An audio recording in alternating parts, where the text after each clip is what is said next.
ইরানের সরকার বিরোধী বিক্ষোভ এখন আর কেবল প্রতিবাদের ভাষাই সীমাবদ্ধ নেই। দেশটির রাজপথে প্রতিবাদের আগুন রূপ নিয়েছে রক্তক্ষয় আর আতঙ্কে। পরিস্থিতি এখন এমন জায়গায় পৌঁছেছে যেখানে রাষ্ট্রের নিয়ন্ত্রণ আর জনতার ক্ষোভ মুখোমুখি সংঘর্ষে জড়িয়ে পড়েছে। আন্তর্জাতিক গণমাধ্যম ও মানবাধিকার সংস্থাগুলোর দাবি, গত কয়েক সপ্তাহে ইরান জুড়ে সহিংস দমনপীড়ন অভিযানে কয়েকশো মানুষ নিহত হয়েছে। আহত ও গ্রেফতার হওয়া মানুষদের সংখ্যা তার চেয়েও অনেক বেশি। প্রত্যক্ষদর্শীদের বর্ণনায় তেহরানের চিত্র এখন যুদ্ধবিধ্বস্ত শহরের মতো। রাস্তায় রক্ত, চারিদিকে আতঙ্ক, আর ট্রাকে করে মরদেহ সরিয়ে নেওয়ার দৃশ্য। তেহরানের একটি মর্গে ধারণ করা ভিডিওতে দেখা যায় সারি সারি মরদেহের ব্যাগ, সংখ্যা অন্তত 180-র বেশি। কান্না আর আহাজারিতে ভারী হয়ে উঠেছে পুরো এলাকা। স্বজনেরা ছুটে বেড়াচ্ছেন আপনজনের খোঁজে, কেউ খুঁজে পাচ্ছেন, কেউ আবার পাচ্ছেন না।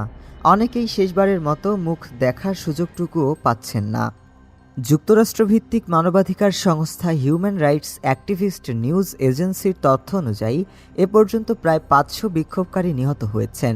নিরাপত্তা বাহিনীর সদস্যদের মধ্যেও প্রাণহানি হয়েছে কয়েক ডজন।